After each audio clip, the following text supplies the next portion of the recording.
Radio Pakistan پر سوالیہ نشان ہے اور حکومت کو اس کا علم نہیں ہے۔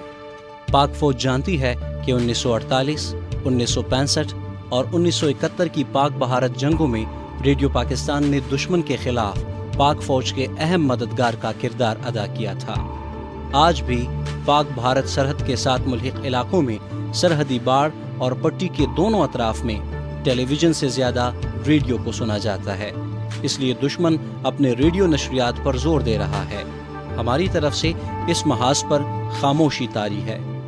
جو لوگ 1965 میں وزارت اطلاعات سے وابستہ تھے، ان میں سے بہت ساری شخصیات اب بھی زندہ سلامت ہیں۔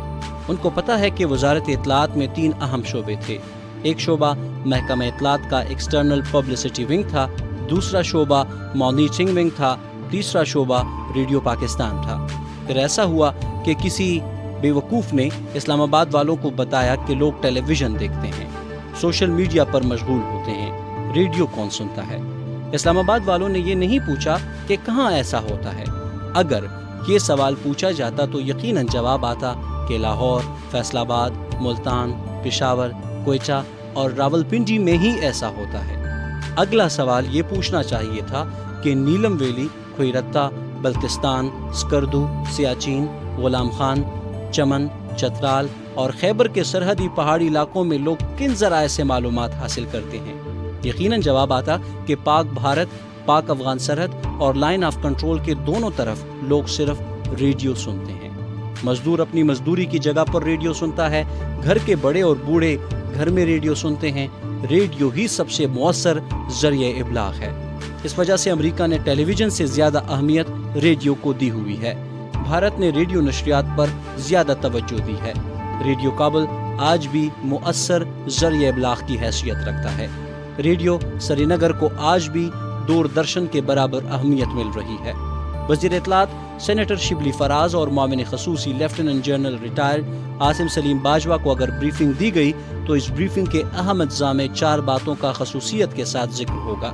دونوں اہم شخصیات کو یہ بتایا جائے گا کہ دشمن ہمارے خلاف جو زہریلا پروپیگنڈا کر رہا ہے، اس کا جواب اسلام آباد، کابل اور راولپنڈی سے دہلی کو دیا جا رہا ہے۔ سرحد کے دونوں طرف رہنے والی آبادی دشمن کا پروپیگنڈا سنتی ہے، ان کے سامنے ہمارا جواب کبھی پیش نہیں ہوتا۔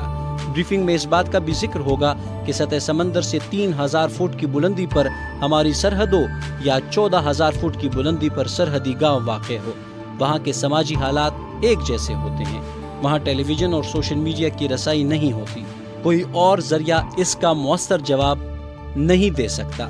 اس کے لیے 1965 والے طاقتور AM ریڈیو نشریات کی ضرورت ہے۔ زمانہ ترقی کر رہا ہے، تاہم ریڈیو اور ڈاک خانے کی ضرورت اب بھی 1965 کی طرح باقی ہے۔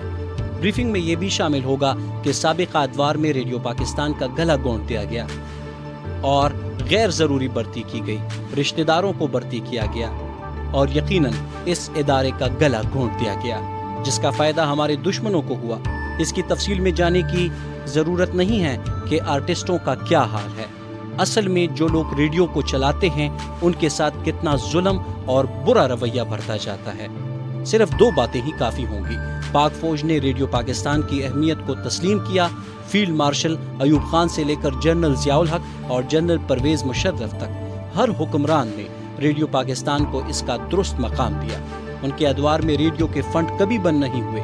ملک کے ادیبوں اور شاعروں نے ریڈیو پاکستان کے پلیٹ فارم سے ہی پاک فوج کا بھرپور ساتھ دیا اور موجودہ دور کی طرح غیر سیاسی بھرتی کر کے ریڈیو پاکستان کو تباہی کے دہانے پر نہیں پہنچایا گیا۔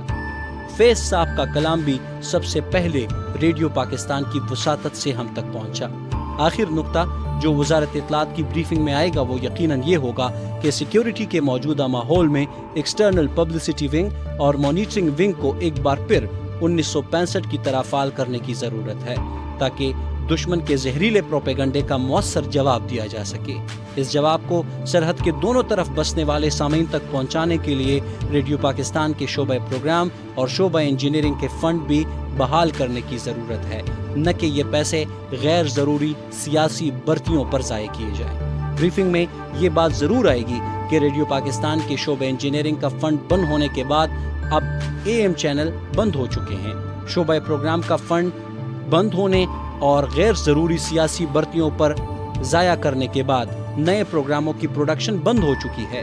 اب یہ بات کسی سرکاری بریفنگ کی محتاج نہیں رہی کہ سرحد کے دونوں طرف آل انڈیا ریڈیو کی نشریات سنی جا رہی ہیں۔ آکاشوانی، ریڈیو سری نگر، ریڈیو کابل اور ایران زاہدان کو سنا جا رہا ہے۔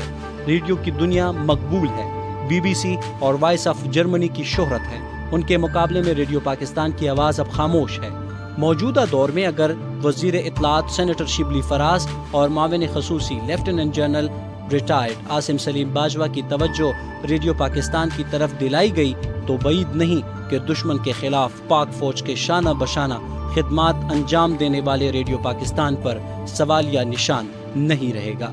یاد رہے، دشمن کو جس طرح پاک فوج کا خوف ہے، کسی زمانے میں وہ اسی طرح ریڈیو پاکستان سے بھی خوفزدہ تھے۔ محترم سامعین، روزنامہ آج سے ڈاکٹر عنایت اللہ فیضی صاحب کا لکھا ہوا کالم داد بیداد کے نام سے دشمن کا خوف کے عنوان سے چھاپا گیا۔ یہ خاکسار خیستہ رحمان نے ریکارڈ کیا اور کچھ اپنے خیالات بھی اس کا حصہ بنائے۔ امید ہے آپ کو پسند آیا ہو۔